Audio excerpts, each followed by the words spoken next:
Hello नमस्कार राम राम। आप सभी विद्यार्थियों का आपके अपने विद्यास्थल में स्वागत है। तो उम्मीद करते हैं तुम लोग जहाँ होगा वहाँ लाजवाब शानदार बेमिसाल बुद्ध का जब मस्त स्वस्थ तंदुरुस्त होगा और अपने जीवन में कुछ अच्छा करने का प्रयास कर रहा। तो जो आज का वीडियो है उसमें हम लोग फिर से वही अपना motion in a plane continue करने वाले हैं। अब लास्ट टॉपिक है, मतलब लास्ट टॉपिक कहने का मतलब जैसे हम लोग प्रोजेक्टाइल मोशन देखें, हॉरिजॉन्टल प्रोजेक्टाइल मोशन देखें, वैसे अब लास्ट टॉपिक जो है सर्कुलर मोशन है। तो जो सर्कुलर मोशन है वो भी एक तरह से मोशन इन अ प्लेन है। अब कैसे है, जैसे मान लो कोई चीज़ अब ज़मीन है, ज़मीन पे कोई चीज़ अगर गोल घुमाते हैं हम लोग, गोल में मतलब सर्कल के पाथ में मोशन अगर कर रहा है कोई चीज़, तो कहीं ना कहीं प्लेन में ही तो मोशन कर रहा है, वो स्ट्रेट लाइन थोड़ी है, वो प्लेन में मोशन है। तो जब कभी भी हम लोग सर्कुलर मोशन के बारे में बात करेंगे तो वो भी कैसा हो जाएगा, मोशन इन अ प्लेन हो जाएगा। फिलहाल हम लोगों को बात करना है यूनिफॉर्म सर्कुलर मोशन के बारे में, ठीक है। तो अरे यार, यूनिफॉर्म सर्कुलर मोशन। अब यूनिफॉर्म मोशन तुम लोगों को मालूम है, uniform motion non uniform motion हम लोग पहले डिस्कस कर चुके हैं। तो इक्वल डिस्टेंस कवर करेगा अगर इक्वल इंटरवल ऑफ टाइम है तो यूनिफॉर्म मोशन है, अगर अनइक्वल डिस्टेंस कवर करेगा इक्वल इंटरवल ऑफ टाइम है तो नॉन यूनिफॉर्म मोशन है। ये तुम लोगों को पता है ऑलरेडी। तो फिलहाल हम लोग बात कर रहे हैं यूनिफॉर्म सर्कुलर मोशन में, मतलब यूनिफॉर्म मोशन है लेकिन कौन से पाथ में करना है, सर्कुलर पाथ में करना है। तो डेफिनेशन वही हो जाएगा कि if a particle move in a circular path, अब मोशन किस में करा देना, सर्कुलर पाथ में, लेकिन कंडीशन वही रहना है कि विद अ यूनिफॉर्म स्पीड। अब यूनिफॉर्म स्पीड मतलब इक्वल डिस्टेंस कवर करेगा, मतलब equal distance on this circumference of this circle. कहाँ कवर कर रहा है, circumference of this circle in equal interval of time. कहने का मतलब क्या हो गया कि जैसे मान लो कोई सर्कल है अपने पास, इस सर्कल में कोई ऑब्जेक्ट मूव कर रहा है, ठीक। तो यहाँ से यहाँ वो मूव किया इतना, ये जो डिस्टेंस कवर किया, फिर ये जो डिस्टेंस कवर किया, तो ये जो डिस्टेंस है वो इक्वल डिस्टेंस है, ठीक है, इक्वल इंटरवल ऑफ टाइम में। तो इसको बोलते हैं यूनिफॉर्म सर्कुलर मोशन। और एक डिस्टेंस हम कहाँ देख रहे हैं, सर्कमफेरेंस ऑफ दिस सर्कल पे देख रहे हैं। सर्कमफेरेंस क्या होता है, बाउंड्री होता है। तो जैसे ये हिस्सा है, ये डिस्टेंस, ये हिस्सा है, ये डिस्टेंस, अगर ये इक्वल डिस्टेंस कवर कर रहा है इक्वल इंटरवल ऑफ टाइम में तो वो हो गया यूनिफॉर्म सर्कुलर मोशन। अब यूनिफॉर्म सर्कुलर मोशन में किन किन बातों का ध्यान रखना वो यहाँ देख लिया जाए, नोट से अपने को पता चल जाएगा। तो सबसे पहले जो डायरेक्शन है ऑब्जेक्ट का चेंजेस कंटिन्यूसली। कोई भी ऑब्जेक्ट अगर मूव कर रहा है तो उसका जो डायरेक्शन है हमेशा बदलता ही रहेगा। जैसे देख लो, अगर ये मोशन यहाँ से कर रहा है तो इधर है, अभी ये डायरेक्शन है, ये डायरेक्शन है, ये डायरेक्शन है, तो डायरेक्शन उसका कंटिन्यूसली बदल रहा है। तो कोई भी ऑब्जेक्ट अगर यूनिफॉर्म सर्कुलर मोशन कर रहा है या फिर हमेशा बोलते हैं सर्कुलर मोशन में है तो उसका डायरेक्शन हमेशा बदलेगा। और अगर डायरेक्शन बदल रहा है तो हम लोग को ये पता है कि जैसे कोई भी वेक्टर क्वांटिटी जो है, कोई भी वेक्टर क्वांटिटी के पास मैग्नीट्यूड होता है और साथ साथ डायरेक्शन होता है। अगर मैग्नीट्यूड चेंज होगा तो भी वो क्वांटिटी जो अपने पास क्वांटिटी हो चेंज होगा, अगर डायरेक्शन चेंज होगा तो भी वो क्वांटिटी चेंज होगा।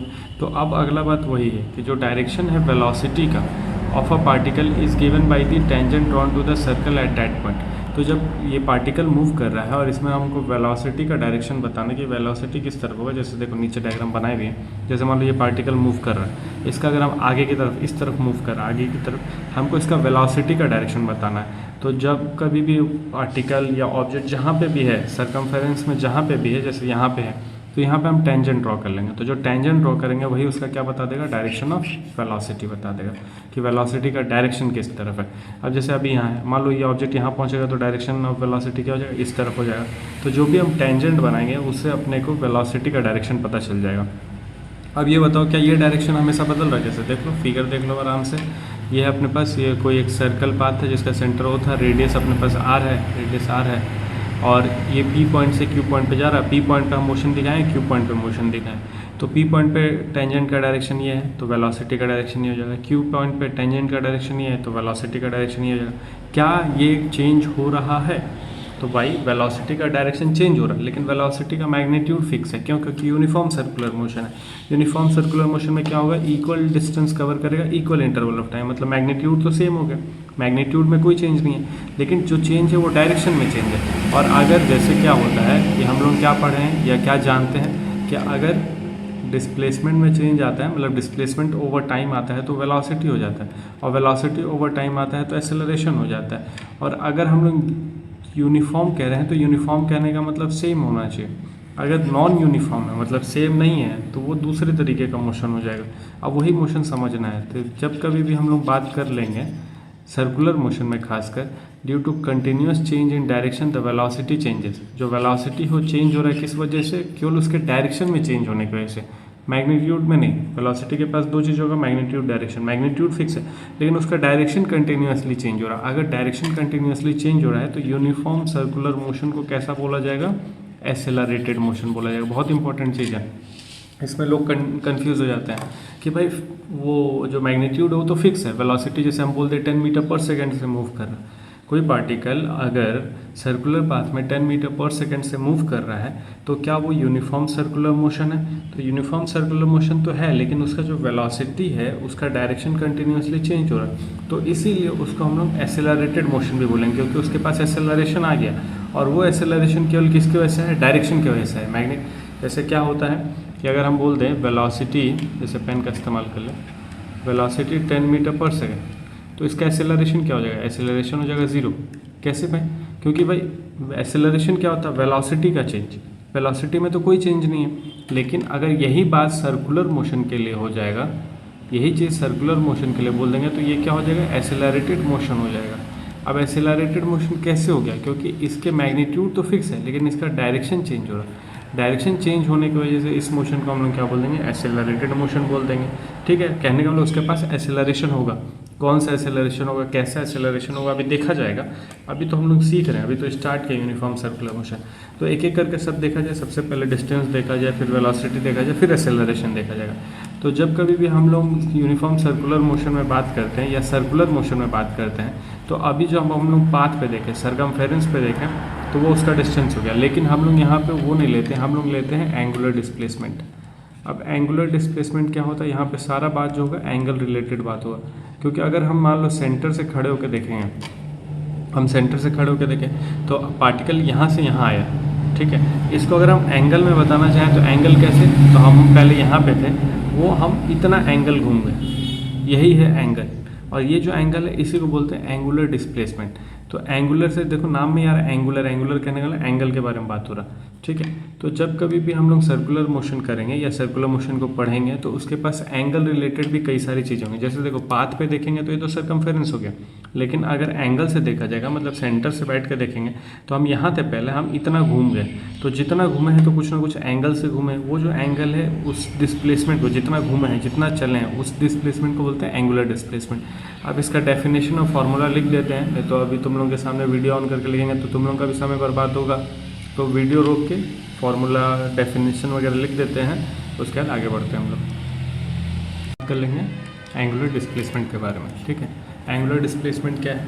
तो अभी जब कभी कोई भी पार्टिकल सर्कुलर मोशन करेगा तो जो angle swept by radius vector, जो उसका रेडियस होगा, जैसे मान लो ऑब्जेक्ट तो इस पाथ पे मूव करेगा, जो सर्कमफेरेंस उस पर मूव करेगा, लेकिन उस ऑब्जेक्ट को जब हम रेडियस वेक्टर बनाएंगे, जैसे मान लो ये उसका रेडियस वेक्टर है, ये उसका रेडियस वेक्टर है, तो जब कभी भी ऑब्जेक्ट हम रेडियस वेक्टर में बनाएंगे तो वो जो रेडियस वेक्टर एंगल बनाएगा सेंटर के साथ ड्यूरिंग सर्कुलर मोशन, उसी को हम लोग बोलेंगे एंगुलर डिस्प्लेसमेंट।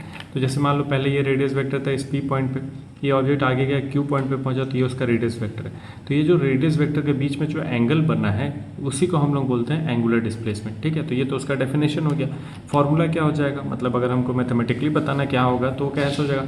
तो बचपन में सर्कल चैप्टर में 9th या 10th में तुम लोग पढ़ा होगा, angle is equals to arc upon radius, ये पढ़ा है। तो एंगल यहाँ पे कितना है? तो एंगल यहाँ पे थीटा है। आर्क क्या है? तो आर्क है ये जो पी क्यू है वो आर्क है अपना, और रेडियस क्या है? रेडियस आर है। तो अगर फार्मूला पूछा जाएगा कि भाई एंगुलर डिस्प्लेसमेंट निकालेंगे कैसे, तो एंगुलर डिस्प्लेसमेंट ये थीटा हो गया, और ये पी क्यू मतलब डिस्टेंस, सर्कमफेरेंस पे जो डिस्टेंस चल रहा है वो distance divided by radius vector. अब जब हम रेडियस वेक्टर बोलते हैं तो कहीं ना कहीं एंगुलर डिस्प्लेसमेंट कौन सा क्वांटिटी हो जाएगा? तो एंगुलर डिस्प्लेसमेंट हो जाएगा वेक्टर क्वांटिटी। अगर ये वेक्टर क्वांटिटी है तो इसके पास मैग्नीट्यूड और डायरेक्शन दोनों का इतना पता है। और उसके साथ जब डायरेक्शन के बारे में बात करेंगे हम लोग कि जो डायरेक्शन है एंगुलर डिस्प्लेसमेंट का वो दिया कैसे जाएगा, मतलब निकाला कैसे जाएगा, तो वो होगा perpendicular to the plane of the paper, ठीक है। अब होगा कैसे? जैसे मान लो कोई चीज़ सर्कुलर मोशन कर रहा है, जैसे तुम अभी मेरा फिगर ही तुम लोगों को ऐसे दिखाई दे रहा होगा, मतलब सर्कल में दिख रहा है। और अगर हम ये जो पेन है, जैसे मान लो पेन को बाउंड्री पे हम ऐसे चला रहे हैं, ये चल रहा है ना पेन बाउंड्री पे, तो ये जो ये सर्कुलर मोशन हो रहा है, ये सर्कुलर मोशन हो रहा है, ठीक है।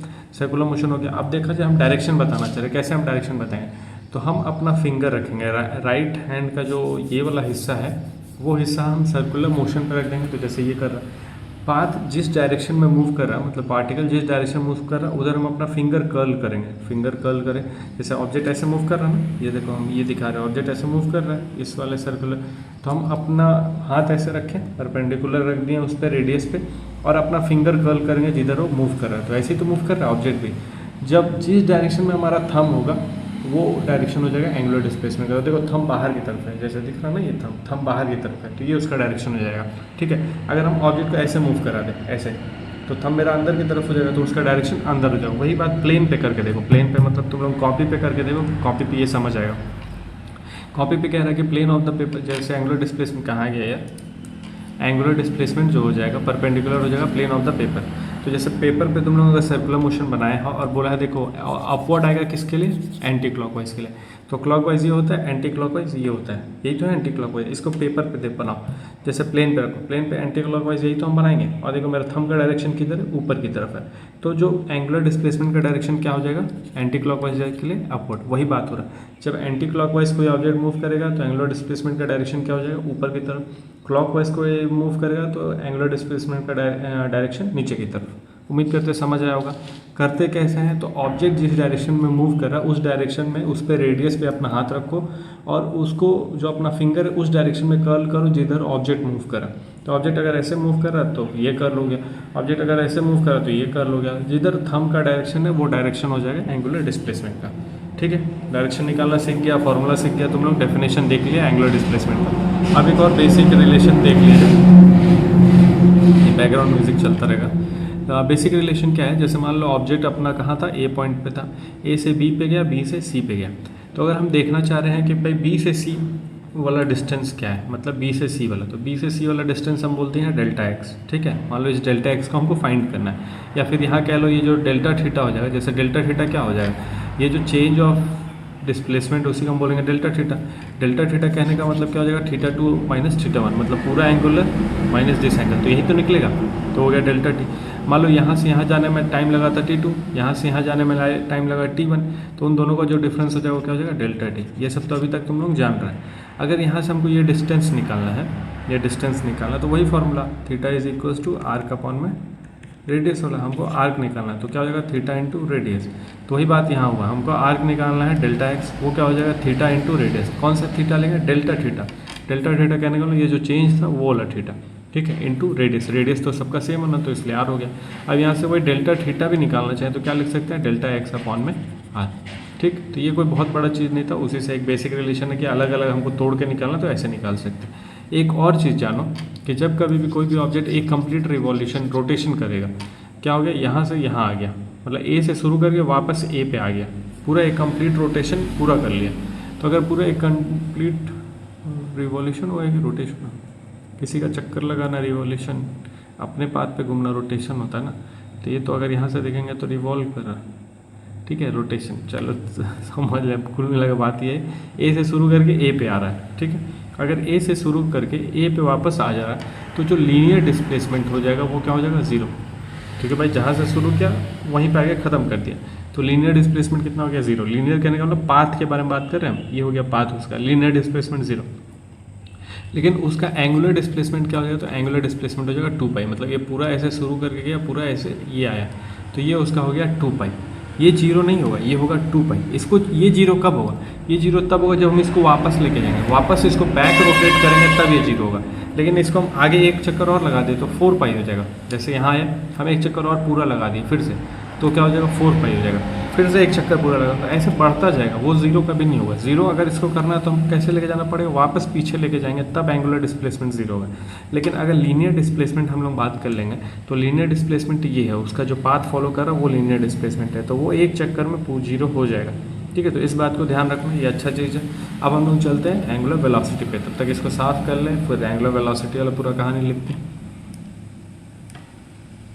तो अब हम लोग बात कर लेंगे एंगुलर वेलोसिटी के बारे में। ठीक है, जिस तरीके से एंगुलर डिस्प्लेसमेंट एंगल से रिलेटेड बात है, उसी तरीके से एंगल से रिलेटेड एंगुलर वेलोसिटी हो जाएगा। तो ये क्या है, it is the rate of change of angular displacement of a particle in uniform circular motion. तो जब कभी कोई भी पार्टिकल यूनिफॉर्म सर्कुलर मोशन कर रहा है, उसमें जो रेट ऑफ चेंज है उसका एंगुलर डिस्प्लेसमेंट का, जैसे वेलोसिटी का क्या है, rate of change of displacement, वैसे एंगुलर वेलोसिटी क्या हो जाएगा, rate of change of angular displacement. तो उसको हम लोग बोलते हैं एंगुलर वेलोसिटी। डेफिनेशन क्लियर है। अब फॉर्मूला क्या हो जाएगा, तो फॉर्मूला ये हो जाएगा angular velocity is equal to angular displacement upon में टाइम इंटरवल। तो ओमेगा रिप्रेजेंटेशन जो होता है वो एंगुलर वेलोसिटी का होता है, साथ में डेल्टा थीटा अपॉन में डेल्टा टी जो है वो एंगुलर डिस्प्लेसमेंट और टाइम इंटरवल है। तो एक तरीके से एंगुलर वेलोसिटी का फॉर्मूला पूछा जाएगा कि एंगुलर वेलोसिटी का फॉर्मूला क्या है, तो एंगुलर वेलोसिटी का फॉर्मूला है omega is equals to delta theta upon delta T. Delta theta क्या है, एंगुलर डिस्प्लेसमेंट, और डेल्टा टी क्या है, टाइम। ठीक है, तो ये हो गया एंगुलर वेलोसिटी का फॉर्मूला। अब इसी चीज़ को हम लोग इंस्टेंटेनियस, अब देखो पूरा डेफिनेशन नहीं लिख रहे क्योंकि तुम लोगों को मालूम है ऑलरेडी कि इंस्टेंटेनियस क्या होता है, एवरेज क्या होता है, ये सब मालूम है। तो हम डेफिनेशन नहीं, अब डायरेक्ट फार्मूले पे बात कर रहे हैं। तो जैसे अभी बात करना अपने को इंस्टेंटेनियस वेलोसिटी, वो क्या हो जाएगा, तो जब इसी चीज़ में हम लोग लिमिट लगा देंगे और डेल्टा टी टेंड्स टू 0 कर देंगे तो हो जाएगा इंस्टेंटेनियस। इसको हम यहाँ पे छोटा सा आई से रिप्रेजेंट कर ले रहे हैं, आई ये इंस्टेंटेनियस बता दिया। तो अगर इंस्टेंटेनियस लगाना तो क्या करना, limit delta T tends to 0 किस में, delta theta upon delta T, जो फॉर्मूला था उसी में। तो ये किस में चेंज हो जाएगा, तो कैलकुलस का इस्तेमाल करके डिफरेंशिएशन में इस्तेमाल चेंज हो जाएगा। तो इसको हम पूरा क्या लिखेंगे, D theta upon D T. कहने का मतलब rate of change of angular displacement, लेकिन डिफरेंशिएशन के टर्म में। अगर इसको बोला जाए तो कैसे बोला जाता है, D by D T of theta. जैसे इसको बोला कैसे जाएगा, ये जो हम लिखे हैं इसको एक्चुअल में ऐसे लिखा जाएगा, D by D T of theta. ये हो गया अपना ओमेगा, और कौन सा ओमेगा हो गया, ये इंस्टेंटेनियस वेलोसिटी हो गई, इंस्टेंटेनियस एंगुलर वेलोसिटी हो गया ये। ठीक है, D theta upon D T बोल लो या D by D T of theta बोल लो। ठीक है, ये हो गया अपने पास इंस्टेंटेनियस वेलोसिटी। कुछ इसका ऐसा यूनिट भी होगा तो ऐसा यूनिट हो जाता है रेडियन पर सेकंड, क्योंकि एंगल है, जो एंगुलर डिस्प्लेसमेंट होता है उसका यूनिट होता है रेडियन, वहाँ शायद बताए नहीं थे। तो एंगुलर डिस्प्लेसमेंट का यूनिट होता है रेडियन। ठीक है, क्योंकि एंगल है, एंगल को हम लोग रेडियन में नापेंगे, और अगर वेलोसिटी आ जाएगा तो साथ में टाइम भी आ जाएगा, तो रेडियन पर सेकंड जो हो जाएगा वो एंगुलर वेलोसिटी का या फिर इंस्टेंटेनियस वेलोसिटी का क्या हो जाएगा अपने पास, यूनिट हो जाएगा। लिखा कैसे जाएगा, तो लिखने का तरीका ये हो जाएगा। अब साथ साथ हम लोग जब कभी बात करेंगे इसका डायमेंशन वगैरह, तो डायमेंशन तो तुम लोग निकाल लेगा, ऐसा हम समझते हैं। अब आगे बात करना अपने को टाइम, तो कुछ टाइम तो लगेगा ना। जैसे मान लो अगर कोई पार्टिकल मूव कर रहा है, मान लो हम एक चक्कर के लिए बात कर ले रहे हैं, जैसे ये हो गया अपना, ऐसे बता देते हैं, जैसे ये हो गया अपना सर्कुलर पाथ, यहाँ से स्टार्ट किया ऑब्जेक्ट और वापस यहाँ पे आया, वापस यहीं पे आया, तो कुछ तो टाइम लगा होगा ना। तो वो जो टाइम है उसको हम लोग बोलते हैं टाइम पीरियड बोलते हैं। ठीक है, टाइम पीरियड अगर बोला जाएगा तो एक चक्कर लगाने में जो समय लग रहा है किसी ऑब्जेक्ट को, उसको हम लोग बोलते हैं टाइम पीरियड। यही उसका डेफिनेशन हो गया कि the time taken by particle to complete one revolution on a circular path is time period. तो टाइम पीरियड क्या हो गया, जब कभी भी एक पार्टिकल को एक चक्कर लगाने में जितना समय लग रहा है उसको हम लोग बोलते हैं टाइम पीरियड। तो टाइम का फॉर्मूला वही स्पीड डिस्टेंस टाइम से हम लोग निकाल सकते हैं। बेसिक जो फॉर्मूला होता है ना, स्पीड डिस्टेंस टाइम, तो टाइम का फॉर्मूला क्या हो जाएगा, डिस्टेंस अपॉन में स्पीड, ये होगा ना।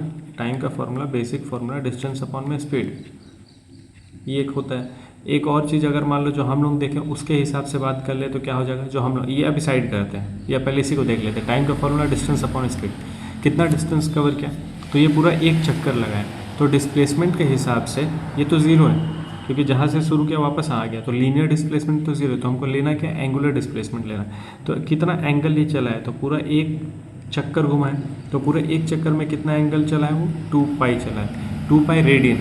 एंगल तो ऐसे 360 डिग्री हो गया, लेकिन हमको रेडियन में लेना है, तो रेडियन में हम क्या लिखेंगे, 2 पाई लिखेंगे। और स्पीड क्या है, कितने स्पीड से घूम रहा था, तो उसका वेलोसिटी हम लोग क्या लिए थे, तो उसका वेलोसिटी ओमेगा लिए थे, जो था angular velocity. Angular velocity omega से घूम रहा है। तो टाइम पीरियड का अगर फॉर्मूला देखा जाएगा तो क्या आ जाएगा, 2 पाई अपॉन में ओमेगा। ठीक है, अब यहाँ से ओमेगा क्या है, ओमेगा एक तरह से क्या है अपने पास, वेलोसिटी है। अगर ओमेगा को भी लिखना चाहे एक चक्कर के लिए क्या हो जाएगा, 2 पाई अपॉन में टी। वही बात यहाँ पे हो रहा है कि हम लोग क्या जानते हैं, ओमेगा। ओमेगा का फॉर्मूला क्या होता है, D theta upon D T, मतलब एंगुलर डिस्प्लेसमेंट और total time taken. Angular displacement एक चक्कर के लिए कितना होगा, तो एक चक्कर के लिए होगा 2 पाई रेडियन होगा, 2 पाई हो जाएगा। टाइम कितना लग रहा है एक चक्कर में, तो एक चक्कर में जो टाइम लग रहा है वो क्या माने हम लोग, टी माने, जो यहाँ रिप्रेजेंटेड बाई टी बोले तो टी माने। तो यहाँ से अगर अरेंज करेंगे थोड़ा सा इधर उधर, तो टी का फॉर्मूला क्या निकल जाएगा, 2 पाई अपॉन में ओमेगा। तो ये तो जो हम लोग सीखे उससे आए। अब बाकी जो हम लोग ऑलरेडी जानते हैं स्पीड डिस्टेंस टाइम, ये उससे भी हम निकाल के बता दिए कि उससे भी कितना आएगा, 2 पाई अपॉन में ओमेगा। तो टाइम पीरियड भी क्लियर हो गया। अब जब कभी भी कोई भी पार्टिकल पर यूनिट टाइम में कितना चक्कर लगा रहा है, जैसे मान लो 1 सेकंड में 4 चक्कर लगा दिया, 1 सेकंड में 3 चक्कर लगा दिया, 10 सेकंड में 15 चक्कर लगा दिया, तो ये हमको अगर निकालना है पर यूनिट टाइम में कितना चक्कर वो लगा रहा है। पर यूनिट टाइम मतलब 1 सेकंड में कितना चक्कर लगा रहा है। वो भी तो सकता ना भाई ऐसे कि 1 सेकंड में कोई चीज़ 4 चक्कर लगा दे, 15 सेकंड में 20 चक्कर लगा रहा है तो 1 सेकंड में कितना लगा देगा। तो अगर ऐसा कुछ कहानी आने लगे जिसमें नंबर ऑफ रिवॉल्यूशन चक्कर के बारे में बात करो भी पर यूनिट टाइम के लिए कि भाई वो कितना चक्कर लगा रहा है पर यूनिट टाइम है, इसी चीज़ को हम बोलते हैं उस चीज़ का फ्रीक्वेंसी।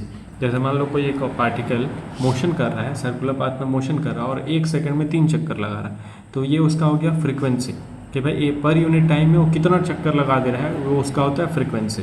फ्रीक्वेंसी को रिप्रेजेंट कैसे करते हैं, म्यू से। ये हो गया सिंबल उसका, थोड़ा सा वी जैसा है लेकिन दोनों अलग है। देखो वी वेलोसिटी का वी ये होता है, ये ऐसे लिखते हैं, ठीक है, दोनों में फ़र्क है। ये वेलोसिटी है, ये फ्रीक्वेंसी है।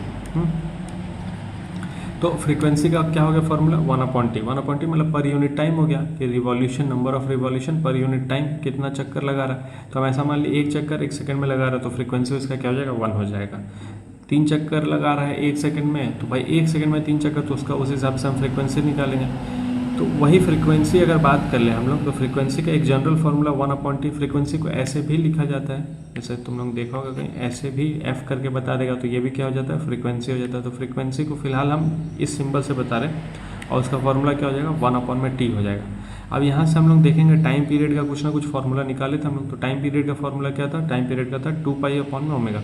जैसे यहाँ टाइम पीरियड का वैल्यू रखेंगे तो फ्रीक्वेंसी क्या हो जाएगा ω/2π। ठीक है, तो 2 फार्मूला आ गया फ्रीक्वेंसी का, एक हो गया 1/t, एक हो गया ω/2π। अब इसको थोड़ा सा रीअरेंज करके और लिख सकते हैं एंगुलर वेलोसिटी का फार्मूला। देखो सबसे पहले एंगुलर वेलोसिटी का फार्मूला क्या आया, dθ/dt। एक चक्कर के लिए एंगुलर वेलोसिटी का फार्मूला क्या आया 2π/t। अगर रैंडम हमको फ्रीक्वेंसी से फार्मूला बताना है, फ्रीक्वेंसी से अगर एंगुलर वेलोसिटी को रिलेट करना है कि भाई फ्रीक्वेंसी और एंगुलर वेलोसिटी में क्या रिलेशन है, तो फ्रीक्वेंसी और एंगुलर वेलोसिटी में ये रिलेशन है, ये है एंगुलर वेलोसिटी और ये है फ्रीक्वेंसी। तो 2πν जो होता है वो होता है एंगुलर वेलोसिटी का भी फार्मूला। तो ये एक रिलेशन याद रखना। इसमें देखो फार्मूला कई सारा आएगा, अब उस फार्मूले का कहाँ कैसे इस्तेमाल है ये खुद सोचना पड़ेगा, क्वेश्चन करते वक्त पता चलेगा। मान लो अगर अपने को फ्रीक्वेंसी दिया है और बोल देगा भाई वेलोसिटी फाइंड कर दो, हम वेलोसिटी का फार्मूला जानते हैं डिस्प्लेसमेंट अपन टाइम, तब तो हम करते रह गए। तो इसीलिए अगर हमको डायरेक्ट रिलेशन मालूम है तो हम डायरेक्ट इन सब चीज़ों का इस्तेमाल करके सॉल्व कर सकते हैं। तो उम्मीद करते हैं पूरा वेलोसिटी वाला पार्ट कंप्लीट हुआ होगा, कंप्लीट हुआ और समझ आया होगा। अब यहाँ इसके बाद एक और चीज़ है कि भाई इसका तो एक्सेलरेशन है, लेकिन एक्सेलरेशन से पहले एक चीज़ और है कि रिलेशन लीनियर वेलोसिटी और एंगुलर वेलोसिटी में आपस में कोई रिश्ता है क्या, तो वही रिश्ता अब अपने को निकालना है। ये रिश्ता क्या कहलाता है बताना है, तब तक वीडियो रोकते हैं, साफ करते हैं और आगे करते हैं। तो अब देख लीजिए relation between linear velocity and angular velocity कैसे होगा।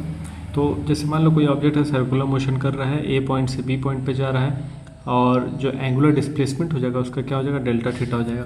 हम ये कह देते हैं कि यहाँ जो मोशन कर रहा हो, ये सब लिख नहीं रहे, हम बोल दे रहे हैं ये सब तुम लोग लिख रहे हैं। Let an object moving on a circular path with a radius r and from point A to point B by covering displacement of delta theta, angular displacement with a velocity of linear velocity v and angular velocity में, ये सब कहानी लिख लेना। Late करके जो होता है, हम डायरेक्ट चलते हैं मुद्दे पे, तो वी नो करके हम लोग लिख लेंगे। जैसे हम ये सब कहानी जब लिख लेंगे, कहानी के बाद अपने को पता चलेगा कि जो एंगुलर डिस्प्लेसमेंट है वो कैसे होगा। तो angular displacement is equals to क्या हो जाएगा, कहने का मतलब एंगुलर डिस्प्लेसमेंट थोड़ा सा फार्मूला जो होता है, मतलब जो सिंबल होता है उसके साथ लें। तो एंगुलर डिस्प्लेसमेंट डेल्टा थीटा, या फिर इसको कह लो, ये कह लो, अरे यार ये रेज होना है, इसको कह लो डेल्टा थीटा। ये क्या हो जाएगा डेल्टा एक्स अपॉन में आर। ये अभी हम लोग देखे थे, ये जो आर्क है, आर्क को हम लोग क्या बोल देंगे डेल्टा एक्स। ये अपने पास डेल्टा एक्स और रेडियस है। तो अगर एंगुलर डिस्प्लेसमेंट निकालना है तो एंगुलर डिस्प्लेसमेंट क्या हो जाएगा डेल्टा थीटा अपॉन में, delta theta is equals to delta X upon में आर। यहाँ से अब एक जादू किया जाएगा, वो जादू ये हो जाएगा कि on dividing both side, on dividing both side by delta T. अगर दोनों तरफ हम डेल्टा टी से डिवाइड कर देंगे तो क्या देखने को मिलेगा, तो जो देखने को मिलेगा वो आप देख लीजिए। तो डेल्टा थीटा अपॉन में डेल्टा टी एक तरफ मिल गया, एक तरफ डेल्टा एक्स अपॉन में डेल्टा टी मिल गया, साथ में अपने पास है आर। अब ये आर कहाँ है, ये है आर। ठीक है, अब देखो इसके लिए अब लिमिटिंग वैल्यू हम लगा दें, टेकिंग लिमिटिंग वैल्यू। तो ये इस पेन का कलर नहीं, इसी को लिख देते हैं टेकिंग लिमिटिंग वैल्यू, पूरा लिख देते हैं ऐसे। लिमिट जो हम करते हैं delta T tends to 0 on both side, ये भी किधर लेंगे हम दोनों तरफ ले लेंगे। तो दोनों तरफ लेने के बाद क्या मिलेगा, तो डायरेक्ट लिख देते हैं, लिखते नहीं है ये लिमिट डेल्टा टी टेंड्स, मतलब दोबारा हम एक स्टेप नहीं, एक स्टेप और खा जा रहे हैं। तो अब लिख देंगे डी थीटा अपॉन में डी टी, यहाँ लिख देंगे क्या है, तो D x upon D T और साथ में 1 अपॉन आर। अब D theta upon D T क्या है, तो D theta upon D T है ओमेगा, ये क्या है, तो ये है वी और ये है 1 अपॉन आर। तो यहाँ से अगर अरेंज करें तो v इज इक्वल्स टू क्या आ जाएगा, आर ओमेगा। तो यही तो रिलेशन आ गया, ये है अपने पास लीनियर वेलोसिटी, ये अपने पास एंगुलर वेलोसिटी और r क्या है, रेडियस। तो लीनियर वेलोसिटी और एंगुलर वेलोसिटी में क्या रिलेशन है, तो v is equals to R omega, ये रिलेशन है। Velocity linear velocity is equals to r times of angular velocity, ये एक रिलेशन आ गया। इस रिलेशन को तुम लोग को याद रखना पड़ेगा क्योंकि बहुत इसका इस्तेमाल होगा। अगर कोई ऐसा मोशन है जिसमें अपने को लीनियर और एंगुलर दोनों को रिलेट करना है तो इसका इस्तेमाल बहुत ज़्यादा होगा। ठीक है, एक बात तो ये हो गया। दूसरा बात यहाँ से क्या पता चलेगा ना, मतलब कुछ इंपॉर्टेंट पॉइंट्स हैं, वो पॉइंट हम ब्लैक से लिखते रहे। सबसे पहले वेक्टर के बारे में कुछ पता चलेगा। तो जो ओमेगा है, ओमेगा इज एक्सियल वेक्टर, हम लोग पढ़े ना एक्सियल और पोलर वेक्टर। तो ओमेगा जो है एक्सियल वेक्टर है, मतलब एक्सिस वाला कहानी है। वेयर एज बचा क्या, आर और वी। आर और वी कौन सा वेक्टर है, R and V are polar vector, ये दोनों क्या हो जाएगा, पोलर वेक्टर। इस चीज़ को याद रखना कि ओमेगा एक्सियल वेक्टर मतलब एक्सिस वाला कहानी है, और आर और वी क्या है, पोलर वेक्टर। ये बात होगी। और अगर एक्सियल और पोलर में कुछ ऐसा रिलेशन होता है तो फिर परपेंडिकुलर वाला भी रिलेशन होता है। कहने का मतलब क्या हो जाएगा, जो वी है, मतलब यहाँ से हम लोग देखेंगे तो वी जो होगा वो परपेंडिकुलर हो जाएगा किसके, V is perpendicular to, is perpendicular to किसके, आर और ओमेगा। तो जो लीनियर वेलोसिटी है वो क्या हो जाएगा, परपेंडिकुलर हो जाएगा किसके, रेडियस के और ओमेगा एंगुलर वेलोसिटी का। तो यहाँ से क्या पता चला, ओमेगा एक एक्सियल वेक्टर है और आर और वी क्या है, पोलर वेक्टर है। रिलेशन क्या है, तो v is equals to R omega, मतलब v एक साइड है। जो रिजल्टेंट है, ये जो रिजल्टेंट है वो क्योंकि भाई इन दोनों का प्रोडक्ट है ना, ये एक तरह से वही तो है। तो ये जो रिजल्टेंट है ये कहीं ना कहीं क्या होगा, परपेंडिकुलर हो जाएगा किसके, इन दोनों वेक्टर के परपेंडिकुलर। यहाँ मतलब रेडियस भी वेक्टर है, एंगुलर वेलोसिटी भी वेक्टर है, तो इन दोनों वेक्टर के ये परपेंडिकुलर होगा। ठीक है, तो उम्मीद करते हैं ये बात भी समझ आया होगा।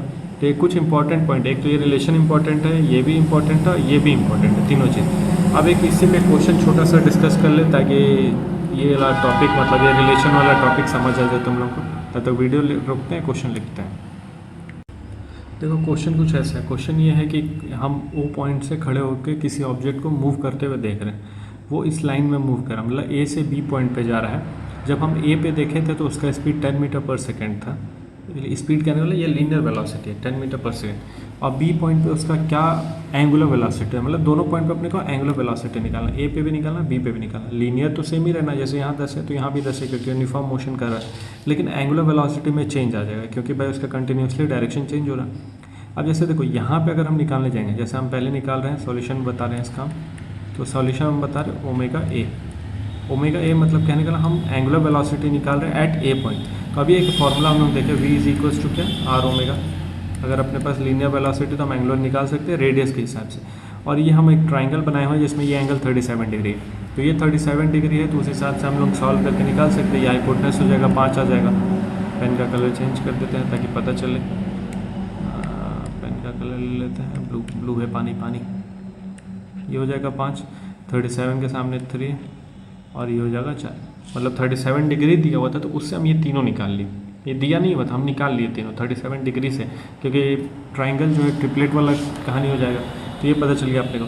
हमको निकालना है एंगुलर वेलोसिटी एट ए, तो एंगुलर वेलोसिटी एट ए निकालना है, तो उस हिसाब से फॉर्मूला क्या हो जाएगा, तो v is equals to R omega होता है, तो ओमेगा इज इक्वल्स टू क्या हो जाएगा, v अपॉन में आर, ये फॉर्मूला हो जाएगा। अब यहाँ से v क्या है, तो v कहने का लीनियर वेलोसिटी, तो ए पॉइंट पे उसका लीनियर वेलोसिटी कितना है, 10। अब ये हमको पता कैसे चलेगा लीनियर वेलोसिटी 10 है क्या है, तो जो v परपेंडिकुलर होगा वो अपने को लेना है। v परपेंडिकुलर किसके, तो रेडियस के, जो भी अपना रेडियस है उससे अपने को रिलेशन देखना है। क्योंकि अभी हम लोग देखो यहाँ पे वही बात की है, v is perpendicular to r and omega. तो हम लोग को कौन सा वेलोसिटी लेना, तो हम लोग को वैसा वेलोसिटी लेना है जो रेडियस या एंगुलर वेलोसिटी के परपेंडिकुलर हो। तो हमको एंगुलर वेलोसिटी तो फाइंड करना है, तो ये जो v लेंगे हम क्या लेंगे, परपेंडिकुलर वेलोसिटी लेंगे किसके, रेडियस के। तो जैसे मान लो यहाँ पे अगर हम लोग वेलोसिटी देखेंगे तो उसका क्या था, 10 मीटर पर सेकेंड, ठीक है। लेकिन कौन सा वेलोसिटी, परपेंडिकुलर वेलोसिटी किसके, रेडियस के। यहाँ रेडियस कितना है, तो बाई डिस्टेंस है यहाँ ओ पॉइंट से ए का 4, तो यहाँ कुल मिला के अगर देखा जाएगा तो आंसर आ जाएगा 2.5 रेडियन पर सेकेंड। क्या? Angular velocity at A point. अब इसी चीज़ को हम फाइंड करना चाह रहे हैं एंगुलर वेलोसिटी एट बी, तो मतलब ओमेगा बी फाइंड करना चाह रहे हैं। तो फिर से वही वी परपेंडिकुलर अपॉन में आर, लेकिन यहाँ पे जब ऑब्जेक्ट मूव करके जाएगा, जब इस पॉइंट पे ऑब्जेक्ट पहुँचेगा, इस पॉइंट पे ऑब्जेक्ट पहुँच गया तो उसका वेलोसिटी, लीनियर वेलोसिटी तो उसी डायरेक्शन में, लीनियर वेलोसिटी में कोई चेंज नहीं है, लीनियर वेलोसिटी इस डायरेक्शन में है। लेकिन क्या ये अब रेडियस से परपेंडिकुलर है? तो अब तो रेडियस ये है अपना, रेडियस कहने का मतलब डिस्टेंस, ओ पॉइंट से डिस्टेंस तो ये है, ओ पॉइंट से डिस्टेंस ये है, तो इसके परपेंडिकुलर हमको वेलोसिटी चाहिए। तो इसके परपेंडिकुलर वेलोसिटी कैसे आएगा? तो इसको रिजॉल्व करने पाएगा। अब इसको जब हम रिजॉल्व करेंगे तो इसका दो कंपोनेंट आएगा, एक कंपोनेंट आएगा इसके अलावा, मतलब आर वेक्टर के अलावा, और एक कंपोनेंट आएगा आर वेक्टर के परपेंडिकुलर। अब आर वेक्टर के परपेंडिकुलर कौन आएगा? ये थीटा है, तो इधर थीटा, तो ये आ जाएगा वी कॉस थीटा, मतलब थीटा जो होता है वी कॉस थीटा, और ये आ जाएगा तो वी साइन थीटा। देखो दो वेलोसिटी आ गया, इसको हम रिजॉल्व किए, एक ये आया एक ये आया। हमको लेना कौन सा? परपेंडिकुलर वाला वेलोसिटी लेना, मतलब वी कॉस थीटा लेना। तो वी परपेंडिकुलर कहने का मतलब कौन सा लेना? वी कॉस थीटा अपॉन में आर। वी कहने का मतलब 10, कॉस थीटा कहने का मतलब कॉस 37 डिग्री, और आर कहने का मतलब तो आर है अपने पास 5।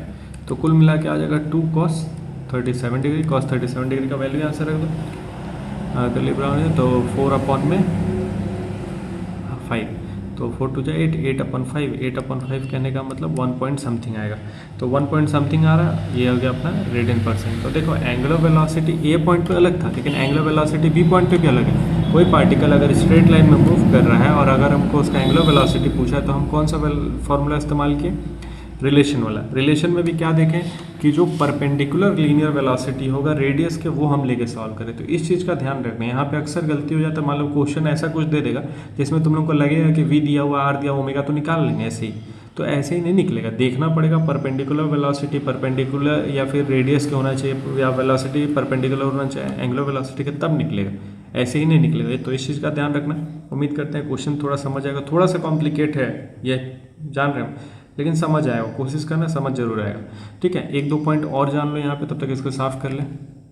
ऊपर जो भी क्वेश्चन सॉल्व किए उससे अपने को क्या पता चला, मतलब जो निष्कर्ष निकला, देखो क्वेश्चन भी हम बताए तो उससे कुछ सीखने को मिला। क्या कि एंगुलर वेलोसिटी और एंगुलर डिस्प्लेसमेंट केवल सर्कुलर मोशन तक सीमित नहीं है। अभी जो हम मोशन देखे स्ट्रेट लाइन में मोशन देखे, हमको उस स्ट्रेट लाइन मोशन के लिए निकालना था एंगुलर वेलोसिटी, तो इसीलिए ये रट के नहीं बैठना है कि एंगुलर वेलोसिटी हो चाहे एंगुलर डिस्प्लेसमेंट हो, वो केवल सर्कुलर मोशन तक सीमित है। जहाँ पे भी कोई भी पार्टिकल किसी एंगल से मूव कर रहा है, मान लो हम ऐसे खड़े हैं, हम ऑब्जेक्ट को देख रहे हैं, हम इस ऑब्जेक्ट को यहाँ देखें, थोड़ी देर बाद ऑब्जेक्ट को हम यहाँ देख रहे हैं, तो कुछ एंगल हम भी घूमे ना, तो ये जो एंगल है इसको भी हम लोग एंगुलर डिस्प्लेसमेंट बोलेंगे। बड़े पैमाने पर देखा जाएगा तो कहीं ना कहीं ये सर्कल बन सकता है, लेकिन फिलहाल ये सर्कल नहीं था, फिलहाल ये लीनियर था, तो उस लीनियर में भी हम लोग एंगुलर डिस्प्लेसमेंट और एंगुलर वेलोसिटी निकाल सकते हैं। ठीक, दूसरा बात कि लीनियर वेलोसिटी, जैसे कोई चीज़ ऑब्जेक्ट मोशन कर रहा है, इसी पहले वाले क्वेश्चन में देखें हम, वो 10 मीटर पर सेकंड से मोशन करता है, तो लीनियर वेलोसिटी उसका क्या है? हर पॉइंट के लिए सेम है। लेकिन क्या एंगुलर वेलोसिटी सेम आया था? हम ए पॉइंट पे निकाले तो अलग आया, बी पॉइंट पे निकाले तो अलग आया। तो एंगुलर वेलोसिटी जो है, लीनियर वेलोसिटी सेम हो सकता है, लेकिन एंगुलर वेलोसिटी सेम रहेगा ऐसा जरूरी नहीं, क्योंकि वो एंगल पे डिपेंड कर रहा है। तो एंगल पे डिपेंड कर, तो एंगल के हिसाब से वो चेंज होगा। तो उम्मीद करते हैं जो भी हम लोग आज देखें हैं सब समझ आएगा, और अच्छा चीज़ था और इंटरेस्टिंग चीज़ था, थोड़ा थोड़ा डिफिकल्ट भी था, लेकिन समझ आएगा। बाकी पढ़ते लिखते रहो, अपना ख्याल रखो, हम लोग मिलते हैं फिर नेक्स्ट क्लास में, तब तक के लिए राम राम।